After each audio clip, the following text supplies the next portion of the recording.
Call a meeting to order at 9:32. This meeting is being recorded by the Board of Assessors. If any other persons present are doing the same, you must notify the chairperson at this time. So roll call of members, Randall Austin.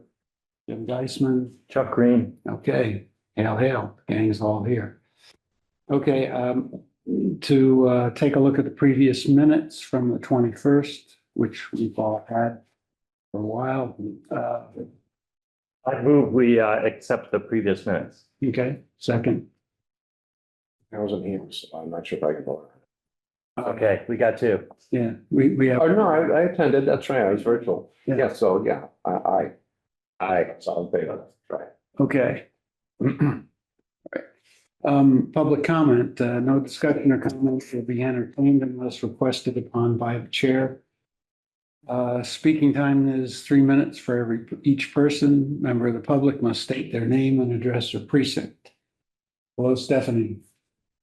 So then, do we need to make a motion to open public comment? I move to open public comment. I'll second. Okay, and here we are. All in Aye. favor? All Aye. aye. Aye. Okay, new So is business. there a member of the public that would like to make a statement at this time? As you know, there'll be another opportunity later on. Hi, Stephanie, Yep. too close, 166 Chapman. I wanted to just make a comment about how great you guys are doing down there. I really appreciate all the hard work you guys do.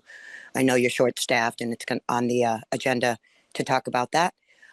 So I'm going to listen in and then maybe contribute at the end again. Thank you. Okay, thank you, Stephanie. Stephanie. Appreciate the good words and your participation. I move we close public comment. I'll second.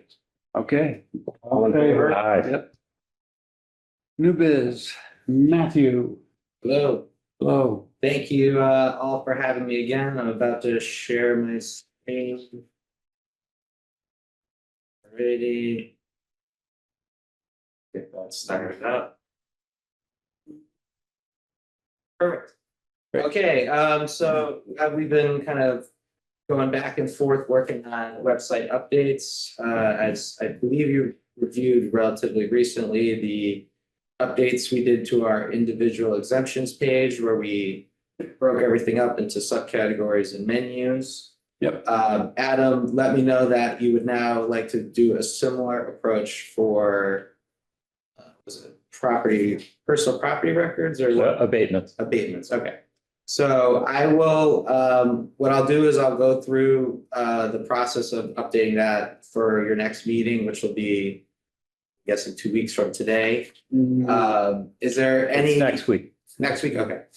Is there any notes on this approach? Is there anything from this that you would like even streamlined or improved more? Or did this approach? I thought this approach was really great, and I had some person who'd never been to this site before, and I sent them here, and they commented to me how great it was, Excellent. and how easy it was to find all the stuff. Now, to be fair, it was a young person, but still. Well, it's good. It's good to make things more intuitive, and that's really our kind of overarching goal of this. So I will get cracking on that. Hope to have a good working version of it ready for next Tuesday.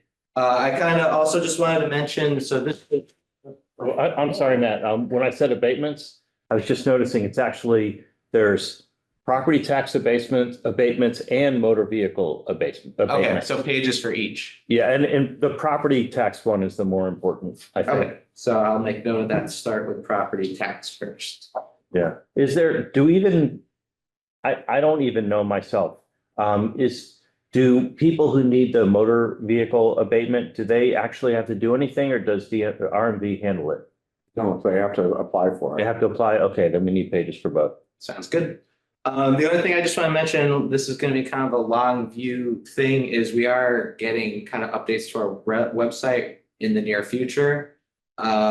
When this happens, when I kind of first start my conversations with Revise, I really want to approach it with a public engagement process. And so I'll be connecting with all the various boards in the city, you all included, to see some things you would maybe want improved with the website or streamlined. One of the things is I want to, similar to the submenu we have here, the questions about assessing, I want to make this something that's more of a graphic. So like maybe by where assessors is, you would have like little icons right here, property tax, online payment center, individual exemptions, this and that. Just a little more eye-catching, I think, and I just think intuitive with website design.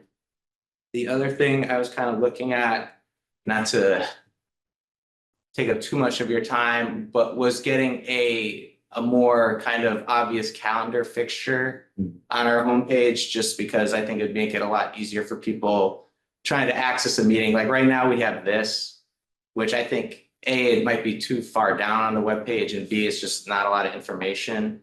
What I have more in mind is like an actual calendar, and then to the right, you kind of have the week items listed out. So those are just kind of some early onset things that have been on my mind. Obviously, accessibility is, you know. Can I make a small rant and rave? Yeah, of course. The big stock photos, please don't. Like here, like the guy in blue hat. Yeah, and those stuff and. Those predated my time, and I think that section is actually what I was looking to remove and put the calendar there, because Yeah. I've seen the link clicked data on those, and it's pretty low, and it doesn't really draw as much. So I think having a calendar fixture there would be really beneficial for all the boards and et cetera. So that's more of a long range thing, but until next meeting, I'll work on those 2 web pages, and we'll get those up to date for you. I had a question before that. How are your appointments at the senior center? I actually had one Okay, last week, but the prior 2 months I had 0. okay. And for the 5 months or so I've been doing the library, I've had 0. Mhm. And I noticed that the recorder has a Greenfield calendar. Mhm. Let's get our meetings on that calendar. Your sessions or the meetings? No, our sessions. Okay. Senior center is what, the 3rd? It's the last, the 4th, yeah, the That's 4th right, Tuesday 4th. at 1 o'clock. And I'm on the 2nd Tuesday. Sounds good. It ought to be a standing item. Yes. The other thing I'm working on, not to go too in the weeds here, is I want to transition a newsletter to doing something bi-weekly and have it through kind of like a Survey Monkey type website provider, so that I could have that as like a standing item within that newsletter too. Or also Facebook. Oh, of course, yeah, that the days of usually I would put something out Well, they need to make appointments ahead of time. for years. For him, Yes, yeah. Thanks. it's true. Okay. Perfect. Any other questions? Thanks for doing what you do. Excellent. Appreciate Thank you it. for having me. Have a good meeting. Okay. See you later, Matt. Okay. Excise weeks. Excise weeks. So we have the most recent excise week. Mhm. I, some of the ones that I put out, I think had duplicates on it. From the previous week where we had significant, so I'm trying to go through it, get those straightened out. And make sure that we've got only, so I might, to the next meeting, bring the separated, so that we don't have, because you can see the pink on here. Mhm. And pink were ones that already were on a previous one, so that's way too much. And so they were getting grouped in together, and I just want to make sure that we have them accurate. Because it's really another step in the process that we have to coordinate with the accountant, and that's part of why things are still hanging out. So I want to make sure that we're giving the accurate reconciliation of the different batches that are going through. Not certain. I think at least one of these is, but I'm trying to look through. And Appreciate your work and appreciate you. Here. Steve, who's the accountant? Her name is Catherine Belize, and she is new, like everyone else here, and she is doing the work of 2 people right now because in my department we had lost the accounts payable person as well as the payroll person. So the payroll person is new as of December 10th. So he's brand new, but he did come from the school, so he came with some experience there. From And then our schools. from our school system, yep. And then the accounts payable person, she left also. So Was that Angelica? that was Tara. Tara, yeah, Tara. And so she left. So right now Catherine is doing accounts payable and the accounting function. We are in the process of hiring a new accountant, not accountant, but a new accounts payable person, but that's going to be a little while. We had some ideas on combining some positions, but that they didn't pan out. So, you know, she's putting in about 12-hour days right now, just working, trying to get caught up with everything. So she is doing yeoman's work. And so it's like everything else here. I know Randy has done an amazing job with, you know, finding money and reassessing and everything. And Adam's new. It's not over. It's not over, yeah. And I made the comments at the last meeting about the finance department. And I just wanted to clarify, you know, that what I was saying is I just wasn't kind of happy with how everything has gone. And I wasn't trying to reflect on the ability of these new people that have come in. And so, especially Catherine, I mean, right away, I knew I was asking her in the parking lot for her significant other's contact information, so I could tell her, you know, him how much pressure she's going to be under and keep things cool at home because it's, you know, because it's a great opportunity for her. But also in the collector's office, each one of these people individually has impressed me in a different way with their capability.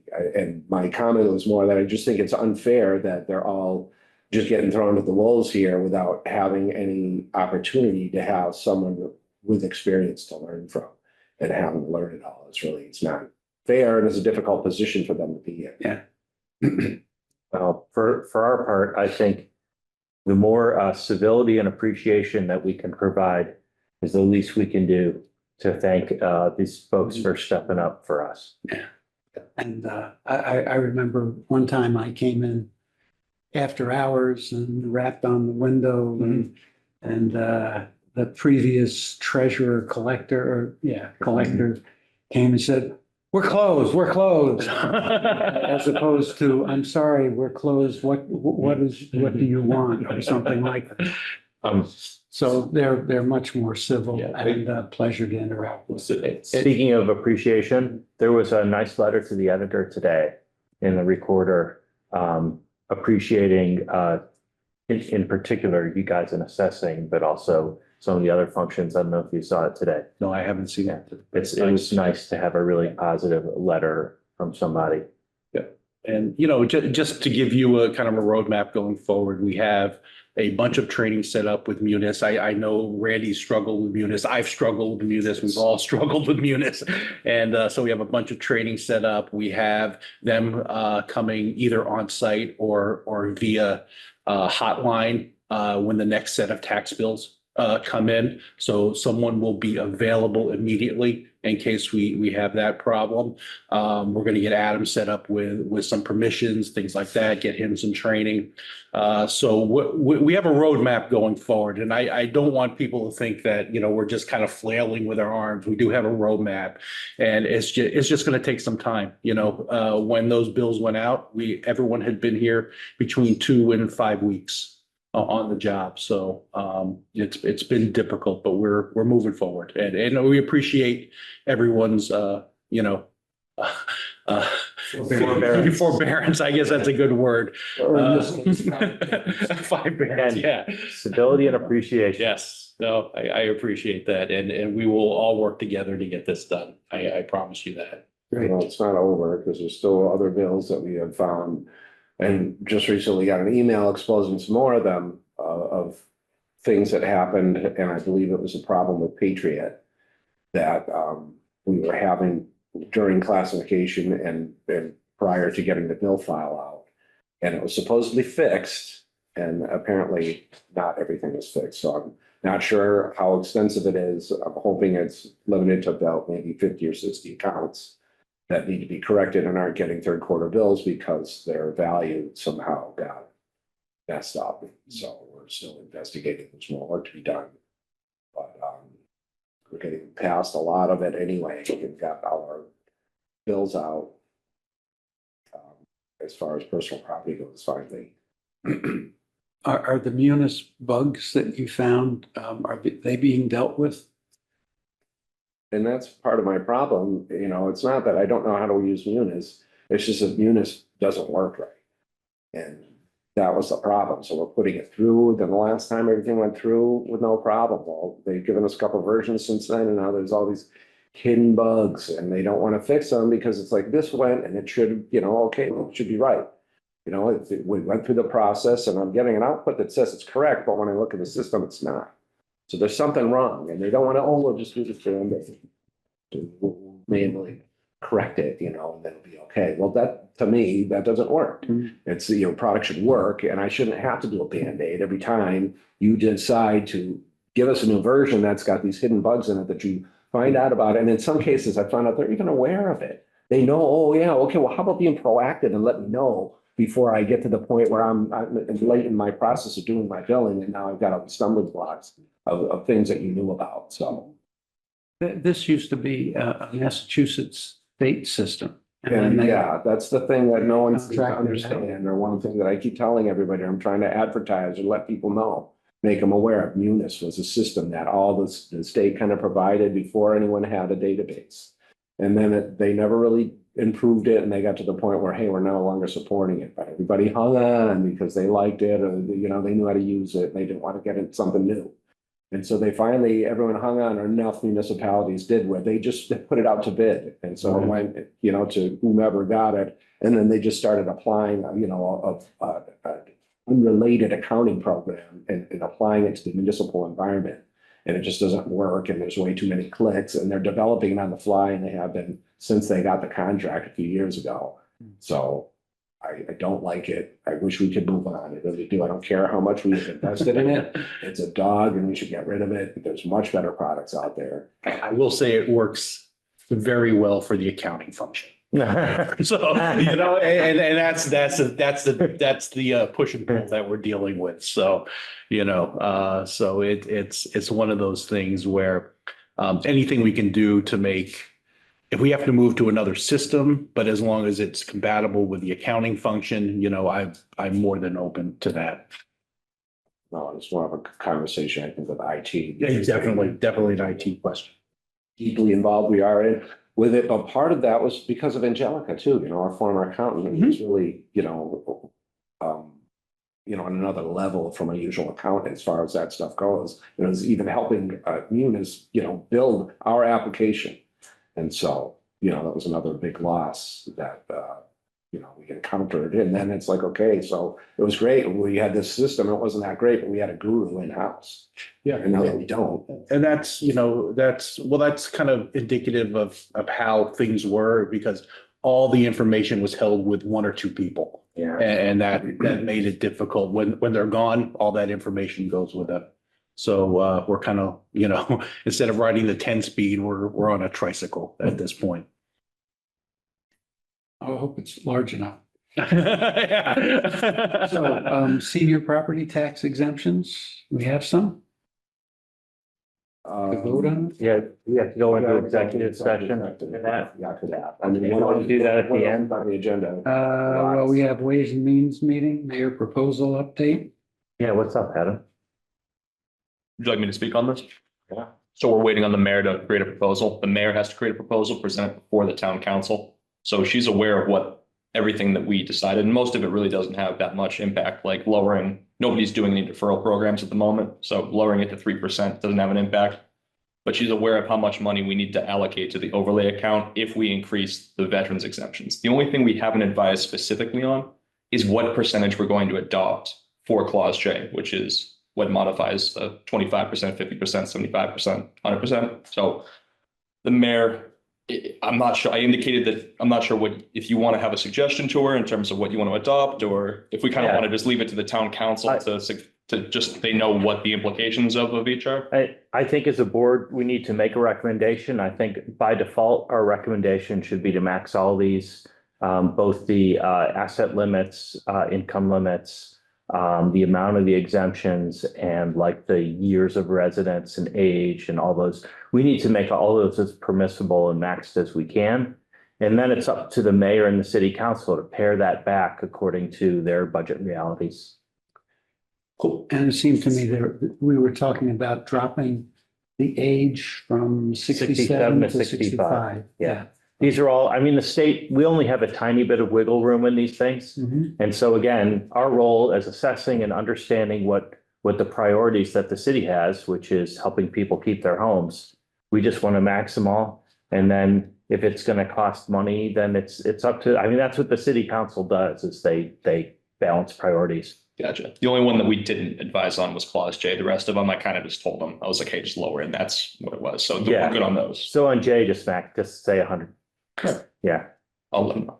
Even though, and I understand, and just to be clear, so that new HERO Act Clause J is the only one where there's even a amount of money to even be considered. Everything else is pretty much completely negligible. So that's a huge win for everyone to basically take something that costs nothing and be able to say to the taxpayers, we are doing the best that the state allows to help everyone keep their home. Okay. Abatements, overview to be given on all abatement apps. Discussion as to the scope of this assessing department I'm responsibility. sorry, I have one other thing to say on that exemptions.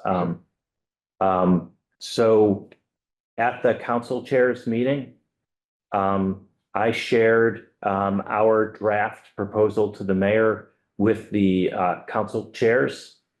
And to my understanding, and so I was requested, a reporter from the Recorder was there and wanted to publish that. I requested that they not do that because the mayor hadn't made her proposal yet. However, Council Member Healy, from what I understand, put it as part of the public record. Nevertheless, the Recorder has still been holding back because of courtesy. But that's my understanding of the situation. Well handled, I think. I hope so. I think the Recorder, you know, I love the Recorder. They do an amazing job. And I'm really impressed with the extent to which they're even willing to work with us to help make sure that really everybody gets the most accurate story. This is Anthony in particular. It is, he's the best. Okay, back to the agenda. Abatements, an overview to be given on whole abatement apps.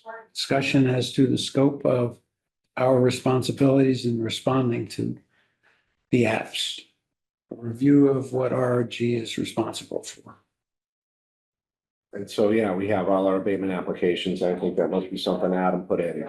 Yeah, truthfully, this is a line item more for my clarification on exactly where the scope of our responsibility starts and where RRG starts. What abatement applications can we send to the people that are going to handle it? And then what ones are we going to be responsible for? And within that, exactly what am I supposed to be changing? Do we directly manipulate our CAMA system? Is that something RRG does? Is something like commercial abatements get sent out, residential ones are dealt with in-house? I'm just curious as to how that's handled. Okay. And so, yeah, it's something we'll handle as many as we can on our own, residential wise, because it's easier for us to get out and do the inspections.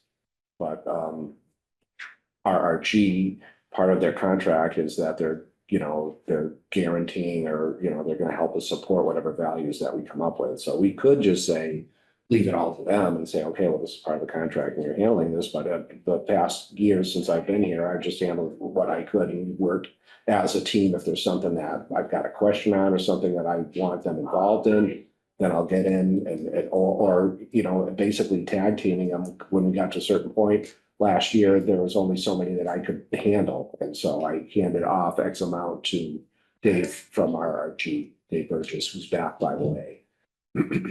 So his wife started doing much better, and then he ended up coming back, and we're, playing it by ear. If something happens, he might, go on another leave, but, he's back with us, and so, yeah, that's what we'll be doing. Commercial wise, we lean more on RRG to handle those. Okay. And what about RRC? RRC, it's the same thing with the personal property. Yeah. And so, yeah, that's been another stressor because the bills went out late and we had so many bills that are going out for the first time. So you're getting them for the first time and it's late, and then, they've got more time to apply for an abatement and to pay also, but, a lot of questions that we're getting. And, I have been reaching out to RRG and let them know who's making these questions and, coordinating with them exactly what our strategy is going to be to, defend the value. Okay. And so I've been so caught up with getting all the bills done, and then unfortunately, out a couple weeks, not feeling well, and then after that, got hit by COVID last week. So It's so great to see you back and looking well. and I just want to say that Adam has stepped up and really, taken a lot of pressure off me as far as stressing over whether things are done in the office or not. It's nice to have someone that's capable to handle the office and questions. When I wasn't here, so. Well, on the topic, if we're small tangent to how great Adam is, I didn't know that the mayor needed to make the proposal on the individual exemptions. And when I found that out at the council chairs meeting, she said, well, I'm gonna need, dollar estimates, even though you guys said it would be negligible. And Adam had already on his own initiative done those dollar estimates without me asking or anything. And that's extremely impressive. That kind of initiative really helps us get ahead of the timeline. Yeah. Not waiting for someone to tell you something. Yeah, it showed me that, and I was so overwhelmed with the bill situation that I only briefly had a chance to look at it. But, it looked good and looked like good work. And then I was glad to hear that when the time came and I wasn't here, that was sufficient. And like I said, he stepped up and got the job done. He handled things in the office. And so I know you're writing the minutes, but don't be modest in short shrift, all the praise you're getting. No, all this is, don't worry, all notes are making a minute. I appreciate it. Thanks, guys. I appreciate it. That's Okay. just happy to be here. No worries. You don't have to italicize and boldface it. Tell you, about a third of the minutes is just gonna be this section. We had talked with Catherine about crossing the business certificates we have on file and the personal property bills. Where do we stand on it? Can we get those two? I don't know. She was at the last meeting and we talked to her Yeah. about different things. And So maybe we ought to just ask her. yeah, I don't think that there's an egregious amount of businesses without business certificates out there. And I don't think that the coordination between the two was the responsibility or the result of, where we ended up personal property wise with so many accounts that were recorded. That happened over a long period of time. No, And so, understood, but we're going to have to keep it current. yeah, and we do. So we have, that's one thing at least that, as far as discovery, that the other consultants were doing in part of their process usually is to go to the clerk's office, usually in August, get a list of all of the new businesses, and then that's what they use to go and do their discovery for personal property. And so we have access to that spreadsheet. It's like a Google Drive situation where we can look at it on a monthly basis if we want to, and monitor any new business, any business that has gotten a new business certificate. So if we, we had the opportunity in the staff, we could, monitor it on a monthly basis and go out and do that discovery all right away. I mean, we'll pretty much, I think we're going to be relying on RRC to do it for us. Again, we're in, in budget season. And so that's part of another thing I really haven't even had the chance to address. I've been talking about different parts of it, and part of that is a conversation with RRG as far as where we're going. But RRC is handling our personal property. They did a good job, I thought, with the inventory and with the way we have things set up in the database. So I want to stick with them. I'd prefer to take over a certain amount of that in-house when we have a sufficient amount of staff because that's really, feel better about that it's getting done and getting done the right way. If I know that it's someone here that's been doing it, and I don't know how this place is gonna be. I think that they've got a really good reputation, and that's why I went with them initially. So, and they're maybe more thorough too, but it's also something to be said to make sure that your in-house staff has proficient knowledge and that you're not just reliant on another place to kind of do the work for you. But I thought we were going to take a look at the overlap and then look at the non-overlap and see what's going on there. So it was really just an exercise of determining what we had in common and what were the differences. And that would help us stay current moving forward. Yeah, see how bad it is or what the difference is. Yeah, I know what you're saying. But that takes time. I don't know if it's maybe somehow I can get a couple spreadsheets out to you and you could Yeah, do that for us. that's all it takes.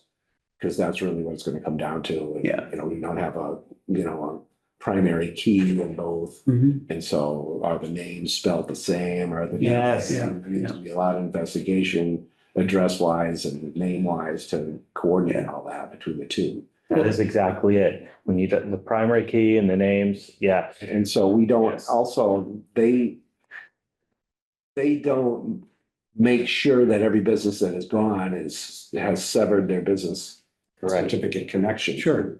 So there could be a lot of stuff that's just old businesses that aren't around anymore, but they'll still be in with their data Yeah, because of the nature of how the certificates run and how it's done. It's not really. But you just want to get a feel for it. And so that's really you all. just want the two spreadsheets, you can play with them. Yeah, so That's I'll try and, work on something Okay. as far as that goes. But with respect to spelling differences, Did you didn't you get something like that? Did you get maybe a printout or wasn't there a conversation recently? No, about- so in determine, I way overthought this. Randy kind of came in and it's like, you don't need to be thinking this much, but in talking about the senior drop in the age, I got the list of citizens in Greenfield that's between so I was trying to think of what is the percentage of people that currently take exemption of the advantage and then apply it to the age range of people between 65 and 67. And Randy's like, you're way overthinking this. It's gonna be like $3,000. I was like, no, you're probably right. But that's what I got. So that wasn't, so we can get, I think, some type of export from their business certificate database. CSV file, or whatever it has to be. We'll see what we can get. okay, And then we can, just- it's what we currently have, because right now, and even I provided it to Amy and Community and Economic Development, a list of the businesses, it should be pretty accurate, about 95% accurate right now, because they just did the whole inventory. And so, we want to keep that and maintain that. So, because really technically every assessor's office should have basically a business list. Yeah. The personal property accounts, whether they have an exemption or not. so really all we need is the spreadsheet from the clerk's office. Yeah, and then, because I can provide an export from the RFC database. That would be great. But speaking of spelling differences, I think one of the issues in a lot of companies or a lot of places, and this is probably no exception, is the system of record issue. And who has the final say of how a business is entered, or for that matter, how LLCs are entered and people's names and stuff like that. But that is a big challenge. Correct me if I'm wrong, because the whole doing business as. Right, so remember when we were walking the streets, Yeah. we'd see a sign, Joe's Business. Mhm.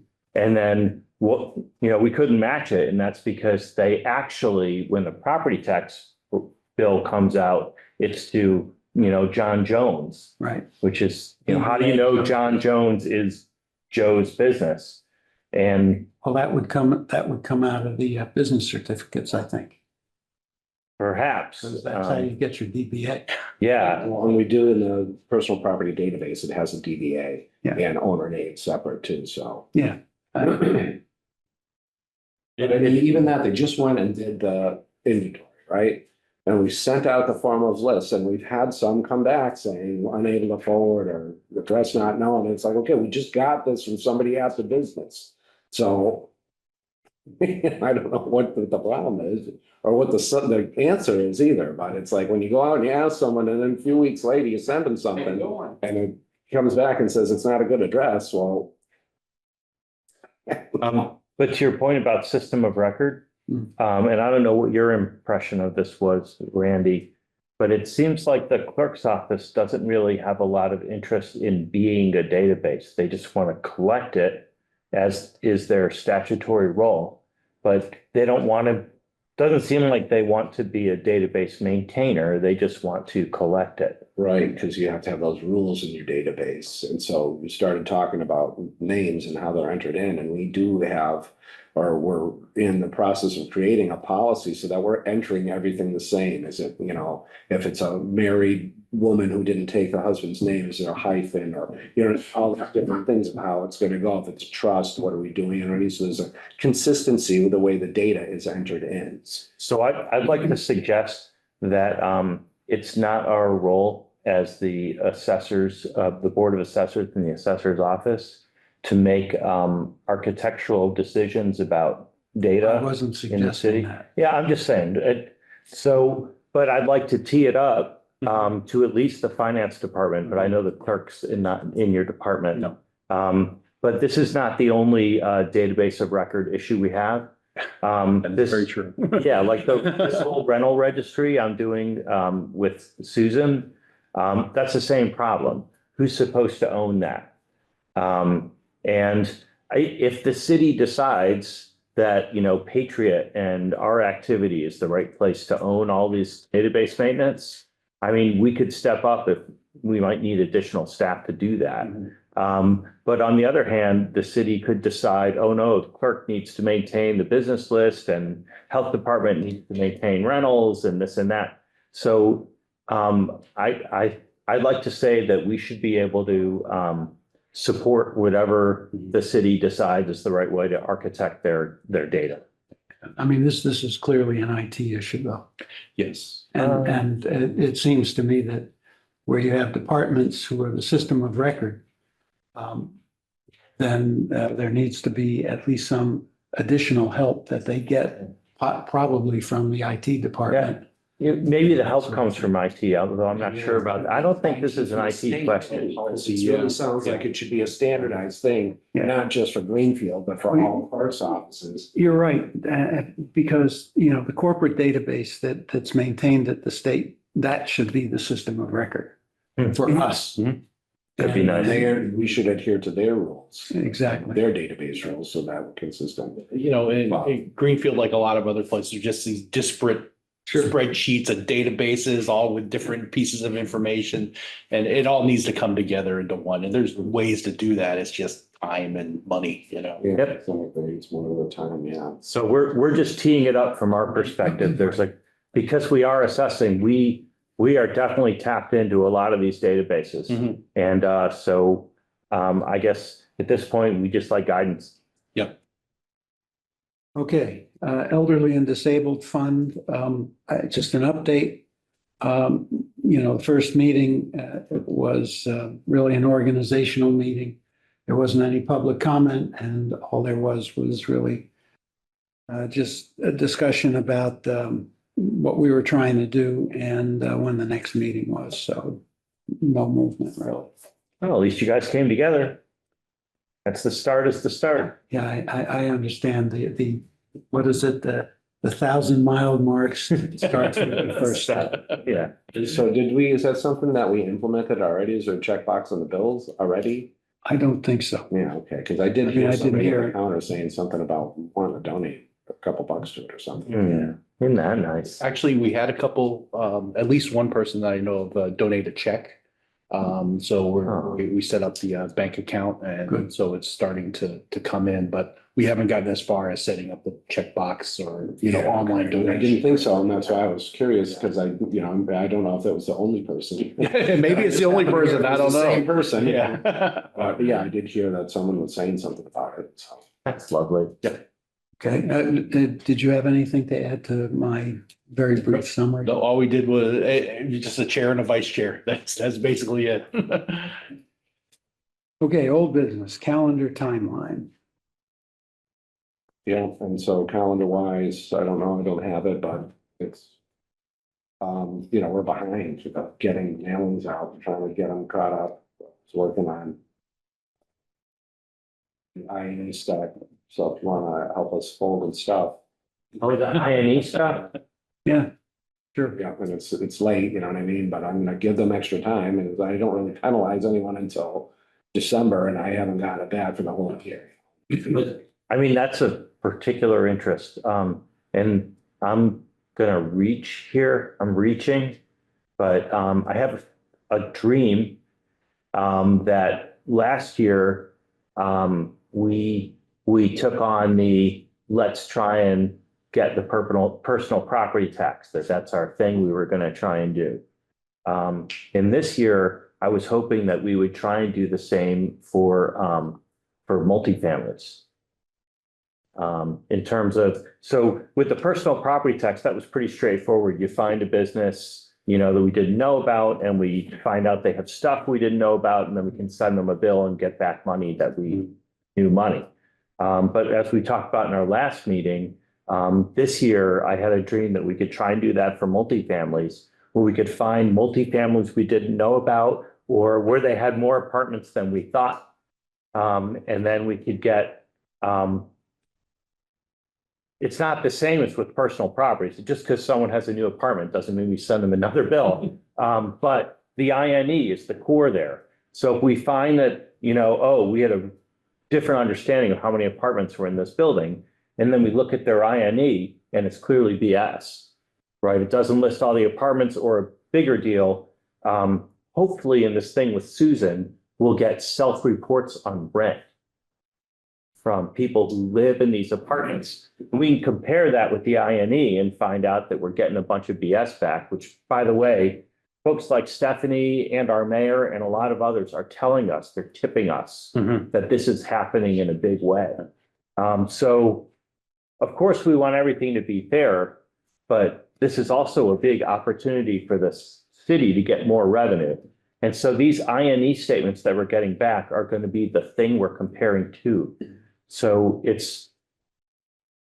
I'm not saying there's anything we should be doing different than we normally do, but as you get these INE statements, let's hold them tight, because when we get this info from Susan, those are the two things we're going to compare. Well, there's income lines in the database too, that information, that's why we're requesting it every year, and I have found that it's old in many cases. So it's, another initiative that we was, hopefully if we have sufficient staffing, and something that Adam and I can do is get onto a project of updating all of the 111s and 112s and making sure that the income, or the rent lines in the income portion of Patriot are accurate and up to date. And just as a data point, so in one of my recent Ask the Assessor, this person was saying that they were going to sell their home because they needed to downsize. Because typical, there's so many seniors, it's only one senior in the giant home, and they want to sell the home and then take that money and then be able to pay rent in an apartment year after year with that saved money. And so I got a report on what is the typical senior single person apartment rent. $1,650 Where'd you get it from? from a person who is paying that rent. Oh, I'm sorry, I misinterpreted that as, that's an individual. Just one data point, but it's a senior citizen getting one of the typical apartments that, by the way, you're on a waiting list for. And they didn't have any special like state monies or anything there, because they're going to have a lot of money from the house, hopefully. $1,650 is a single person apartment rent. Single one. So if you got a multifamily with just 3 apartments in it, Yeah. I mean, they should be reporting an income of like $5,000. And if they were reporting an income of $5,000, in a, 2,000 square foot home. That seems like, I wonder what we have valued for that old house. Anyways, these INEs are really important. With our staffing issues, as we'll talk, I'm not sure we're gonna be able to do this fantasy project this year. But I hope we can, because I see maybe there's a big opportunity here. And so I'm really excited that those INEs are coming in. Well, I think there's a related issue, and that is when you have a landlord that owns multiple properties, Mhm. that if the INEs are not reported correctly, Mhm. we give them an opportunity to cure them. And then we go after them because they perjured themselves. And I think we need to make an example of a couple of people in town. So that, people understand that when they sign this stuff, it's official, it's under the laws of perjury. And, you just don't want to be on that list. So we don't have any specific requests of our department to do anything different, but just please keep those INEs under lock and key. So 3 ABCs also need to go out. We got the forms of list out. Those are the basic mailings for right now, and the activity in the office is now reacting to all the abatements that have been filed. I think we had 60 total, which is down from last year. But still, we need to get to where we're addressing them and then have recommendations for the board. So I'll be talking to David about that and trying to get a better grasp on what we have and start contacting people and bang out the easy ones and make appointments for the ones that are going to be more complex. And you'll let us know when you need folding help. Yeah, no, I got you the best folder right now. I'll give you a call. Jim helped me fill the formal list. Yeah. Did like 300 of them. Got the mixed use and apartments ready for some commercial and industrial today, so. Okay, That's the time. all right, well, let me know when the stuff is printed, and I'll give you a call. I'm counting on it. Okay. So let's see, calendar wise, otherwise, I'm gonna be getting to Ward where I started talking to Adam about it, actually, at the MDM one, which is submitted through Gateway, and it's a summary of all of the exemptions that we had or granted for fiscal 25. They're revamping it though, so they're changing the form, and so when I just started talking to Adam about it, went to show it to him, and it was down and we couldn't look at it. So, but that's something that will be coming out usually, once we get more into April. So we'll be getting all the IGRs, the updated cost of living adjustments and social security adjustment amounts and that type of thing that will be coming up in April.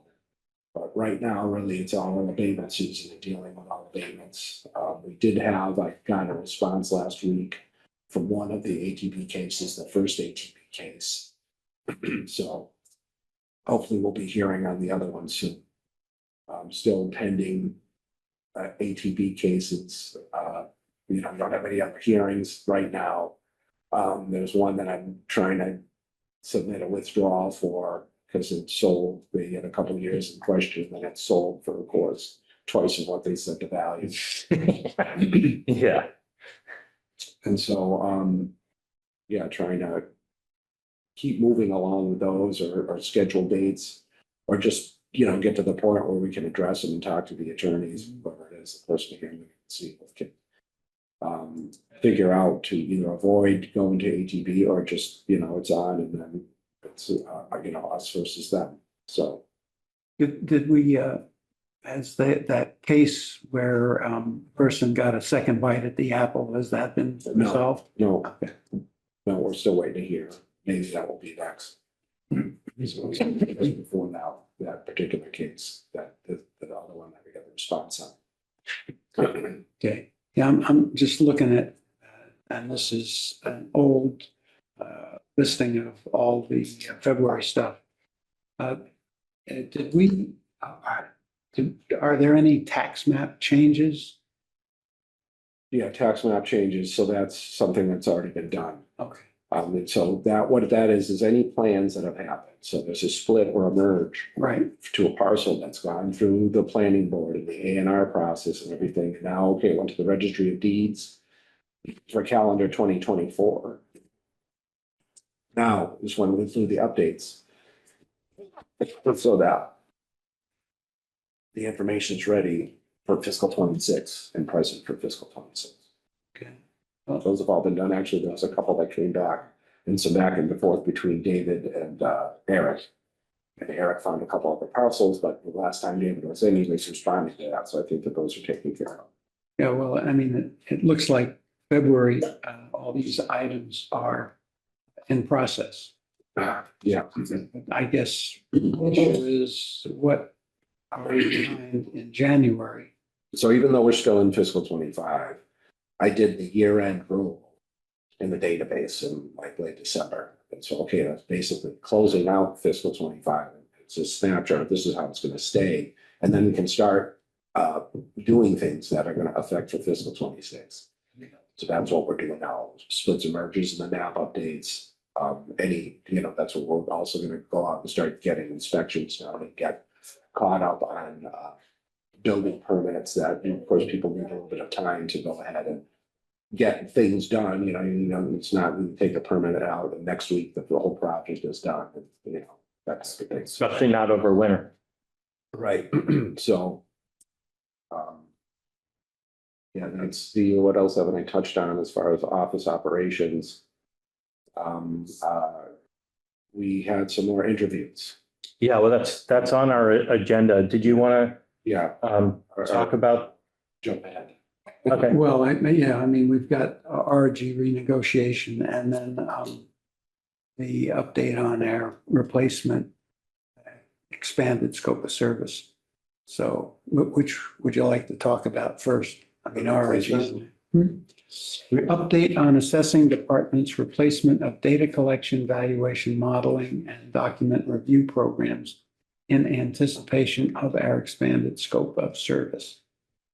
that's the whole, That sounds like. reducing RRG and making us bigger.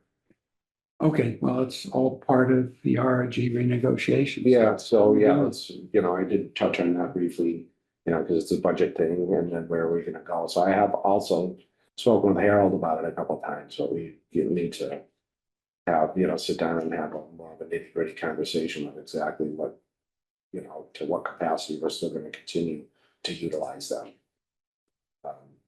Cool. So did you want to talk about the staffing then? And so, yeah, Staffing, so that's ties into staffing, so we did have, we've been advertising for a clerk. We've been receiving applications. I found a few that I felt were promising, and I think that we have extended an offer to one of the applicants. Great. Yay. They didn't have experience, but they have this experience from many, many years ago. But, hopefully, it's like riding a bike and it'll all come back. And, someone that I feel is going to be a good admin person to help free Adam up, although I want him to learn how to do everything, all of the different things the clerk does. I can't continue to pay him to be the assistant assessor and have him be only the clerk. Well, and we need you to be an assistant assessor, so. Yeah, well, and Yes, sir. he's, as you have seen, stepped up and done stuff Mhm. above and beyond talking to people at the counter. I have to think, but we need another person so that we can continue on with our development and are ready to hit the ground running when we're no longer have David coming in from RG. Mhm. And I don't know if we talked about this, but I mean, in my understanding, after all the things we've talked about, we shouldn't think we're gonna stop improving the department after we get a clerk. I mean, That's also part of the budget discussion. So I yeah, talked about that a little bit. It's even, in the budget, I want, money for another person, Yeah. Not a full-time person, but a part-time person, but, well, again, it's a policy decision. So I see at least two things we've already talked about today. So we talked about the database stuff. If the administration decides that some or all of these databases need to be maintained by us, we'll need staff for that. And then if we are going to, and I think the board very much supports the idea of stopping outsourcing so much of our work and bring it in-house, especially because we have so much of your experience from like in West Springfield. You know how to do this stuff in-house. That would really be much better for the city. Not only would we save the overhead money that these contractors always take, but from my past experience in the corporate world, when you outsource too long to these companies, they know they got you. And then when negotiations come up for the following year, they're like, well, inflation, we have to increase our, and we're stuck. So I think your idea of taking these things on in-house and your experience on how to do that, it would really behoove the city to do that. And that's what I was hired for back in May of 22 by Mayor Wiedegaard. Yeah. And I know and knew, even prior to the election that, the incoming administration, if they were successful, also supported that. Mhm. Now that they are here and the mayor, if she's still here, she supports, moving forward with this department. Just because it's fiscally responsible. It's the responsible thing to Part of do. it too is just kind of shifting funds from one place, or I don't, it's not going to be a big addition to our budget. We're just reallocating the funds within the budget a different way and hopefully, being able to have more staff because of it and take care of these things, make sure that they're done and done the right way. So first step, let's get the clerk on board and just get up to nominal with RRG and RRC and all that. And then, it would be great if we could move forward with our, like you said, things we were supposed to do from years ago. And let's take control of our own destiny. That's why losing a person hit me so hard too, because it was the second time that it's happened to me since I've been here and I'm trying to make progress. And, things were progressing and then it was just a huge setback to go, to have, experience. And then a huge blessing to get someone that does have experience. Yeah. That applies. So yeah, even if we go 2 steps back, we got to take our step forward again. Mhm. And so that is the goal. And hopefully, I'm not sure because I haven't heard back from HR yet, but I'm hoping that things are going well and that this person will start sooner rather than later. Yeah. So I know that I won't get into that. Have you gotten an offer yet? Yeah, but I don't know exactly Where it stands. it's gone and the person that was handling it was out in HR, but they're back today. So, I didn't know, it was just yesterday. Don't know what's going on, but we'll find out soon enough. And, yeah. Yeah, I think with respect to outsourcing, I think it's always best to outsource for additional expertise rather Yeah, like than Harold. operation. Right. We've talked about that. Yeah. We're going to maintain Harold. And that's what it comes down to, where's the budget gonna end up? Spoken like a career consultant. Yeah. Yeah, and so what's it gonna cost us to maintain and have Harold on retainer, Yeah. so to speak? Okay, All right.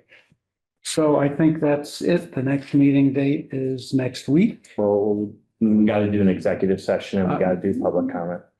Well, we can do that. The next meeting dates can be anytime. Do we have any dates beyond that? Then we're back to. First and third? last year, we started meeting on a weekly basis because we had the abatements that we're trying to get through. Oh, right on. And so we might get to that point too. I mean, we haven't even started visiting any yet, but we're gonna, Okay. and so, we have 90 days to react to all of these. And, some of them might have been 30 days on it, right? So we're gonna bang them out as soon as we can. And so we might need to go to a weekly meeting depending on what we have prepared and how things are progressing.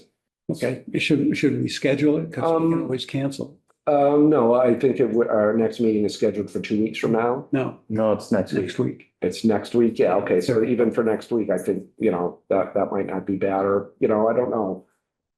Well, we can play it by ear. So speaking of this topic, and I'm kind of embarrassed to suggest, but they want me to put in more hours at my day job now. Okay, that's good. Yeah, But but is there any chance that we could consider doing some of these meetings after work hours? Not your work hours, I mean, I could be, like, I could do maybe 4 o'clock or something like that. I mean, I'll go with whatever you guys. Yeah, we're not set in stone. Yeah. It's according to Meet the after 5, availability. whenever you're free. It goes according to the availability of the board. We've always had it at this certain time, but we haven't had board members that had different obligations, so My job. it's not a problem to, you know. we I can- didn't used to have jobs. Yeah, just because we have it at this particular time doesn't mean that we have to, and we can, you know, Right. certainly be flexible. It's just has to be, 48 hours in advance, posted 48 hours in advance. And so it's something that we could, that will be advertised. And if we're going to make that type of change, we can even make sure that we get the agenda posted a little bit earlier so that people will, or put some little blurb out or something. Hey, assessors meeting time is changing, or And what's your normal office hours? 8:30 to 5 or 4:45. So, like I said, I could probably make 4 or even maybe 3:30. So that we can make it so you guys don't have to stay late on those, especially if we're doing it every week. And Tuesdays are fine, but for that matter, it could be a different day. Well, if it were late on Tuesdays, then that conflicts with second and fourth Tuesday. Okay, so maybe it could be like, well, it could be a different day of the week, like maybe Wednesday or something. Yeah, Tuesday. that's right. All right, well, anyways, Okay. please consider it. Sure. Yeah, it's something that we can, definitely be flexible. And that might help members of the public be able to join too. Yeah, that also raised a question in my mind about, one of the reasons that we rescheduled the meeting is because this meeting room wasn't available. Oh, right. Who cares? I mean, we do everything on Zoom. So, I mean, if the room isn't available, it's not available. We do it on Zoom. The only issue is when we have to sign stuff. And that means we'll just have to come into the office and do it individually. And that I think that all that does is means stuff that can be displayed gets displayed so that we're familiar with it and when we come in to sign. I would like to say, though, I prefer these in-person meetings. I agree do with prefer you, them. but I feel like they're more efficient. yeah, And we did have to, when we had the restroom situation, have to go to the higher. yeah, Mhm. okay, I don't see any reason to not give the opportunity to the public to come in, okay, unless it's a situation where, we just can't. okay. Do I have a motion to open public comment? I will make a motion to open public. second. Okay. All in favor? Here we go. All right, Right. public comment is open. Is there a member of the public? Stephanie's got her hand raised, yeah. Stephanie, you have the floor. Hi, thank you for letting me speak again. It's Stephanie. So I would just wanted to touch on something that Chuck had said because it started making me think we charge what the market rate or valuation is on the houses. I'm just curious as to why we're not capturing market rates for the apartments and then having those business owners come in and get the abatements. Because if you charge me a market valuation of my home and I don't agree with it because I think, wow, it's way too inflated, this isn't the real number, I'm going to come in and ask for the abatement. I think maybe we could do that as far as like basing what a market rate for a HUD, apartment is, like for a 1-bedroom, 2-bedroom, 3-bedroom, or whatever. If we base our numbers on that and we say, okay, you guys are presenting us an INE that does not even reflect anything near what these rents are going for, like, $1,600 for a 1-bedroom or a 1-unit apartment, like Chuck was saying, that's a little outrageous. But if that's what these people are capturing, then hey, why don't you we're going to charge you what HUD would it has designated for the valuation of that apartment. And if you think our numbers are wrong, come and ask for an abatement. And I don't think that, instead of coming and saying, hey, we think you've perjured yourself, which we know quite a few people have, That might also encourage people who really are capturing those rents to consider, hey, well, I'm going to have to pay tax on all of this money. Maybe I'm not going to keep raising it to a point where it's unaffordable for the people. Also, I wanted to know, seeing as how we got two businesses coming online fairly soon, Starbucks and Aldi's, at what point do we start adding them back to our tax, that particular parcels back to our tax roll so that we can capture the money from those businesses, not like 2, 3, 4 years down the road when we go, oh yeah, we knew we had an Aldi's, but we didn't do anything about it. And somehow it never entered into the system. And we lost, all of that money for that period of time. You know, what Hopefully trick, that's not happening, once we know that Stephanie. Aldi's has opened the door, we should be capturing the tax on that and maybe not waiting for the business, certificates or the final inspection reports. If we Well, it know would it be already. Yeah. So certificate of occupancy is what would, is the opening of the business. And so, just to speak to a couple of things, yeah, we're using market information, but, in sales. But when you have those big apartments, they don't sell because they're cash cows for their owners, And so that was one of the things that happened a few years ago when I was in a different community, and we did have a couple of these places finally sell, and also in some neighboring communities, and did a rent roll study, and then ended up doing a significant increase. And even I suggested that it might be something that we have to do here. So we called up a couple of the major players that had multiple apartment complexes and told them, okay, hey, this is what we're doing. We're raising your value this much. And here's why, because we've got supporting documentation. So come in and talk to us now, you know what I mean? And so that we can hopefully avoid, abatement applications.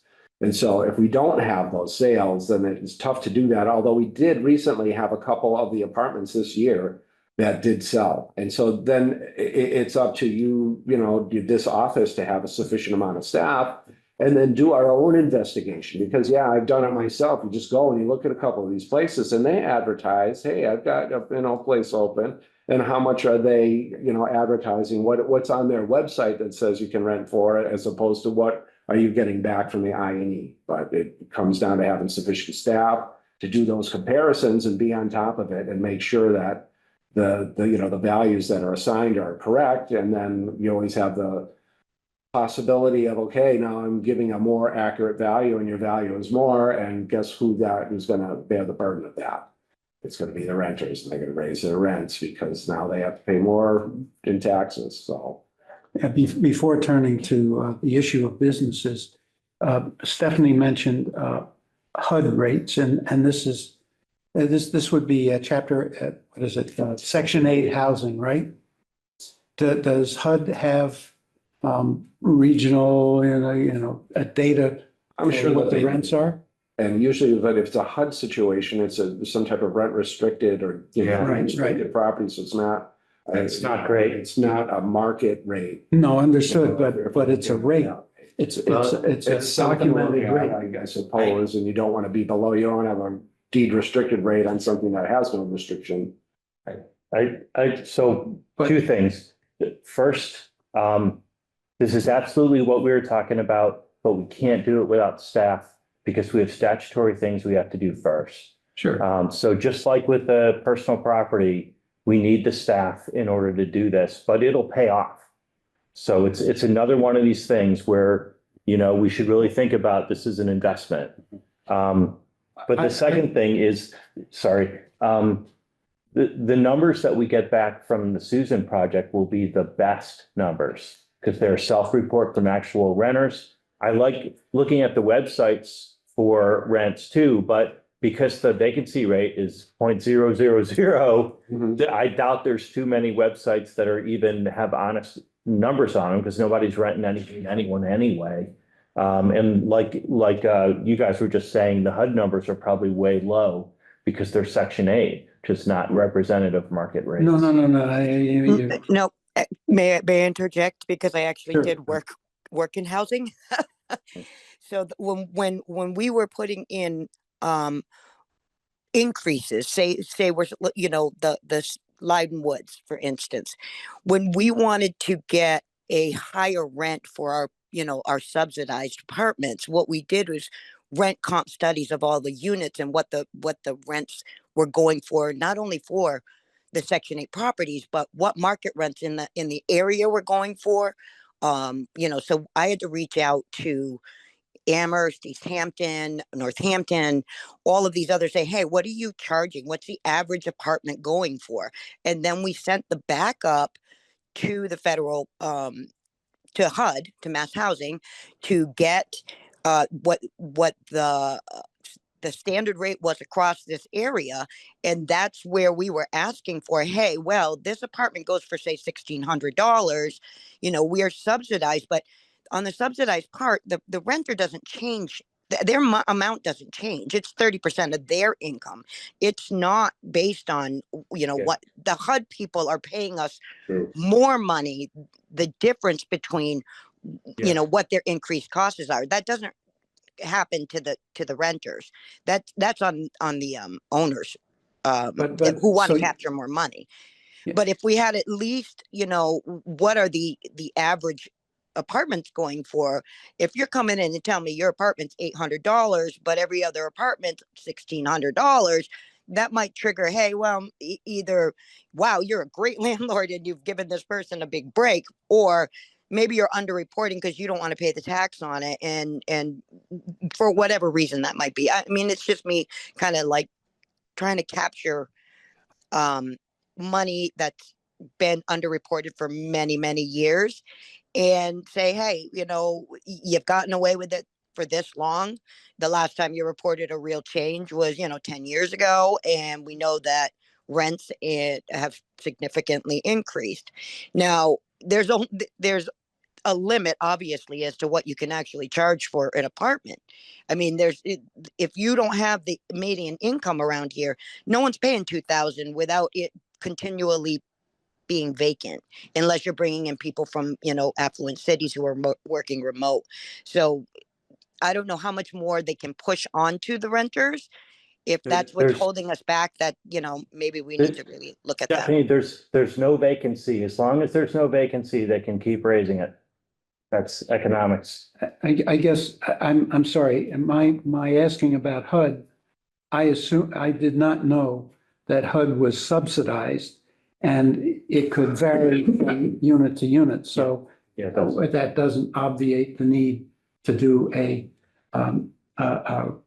market study on rents. So, okay, let's turn to the question about businesses, Aldi's.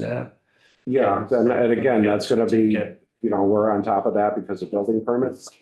And so as soon as the certificate of occupancy is issued, it's gonna go up to the full value according, because our assessment date's January 1st, but because we have adopted chapter 653, we can capture new growth up until June 30th.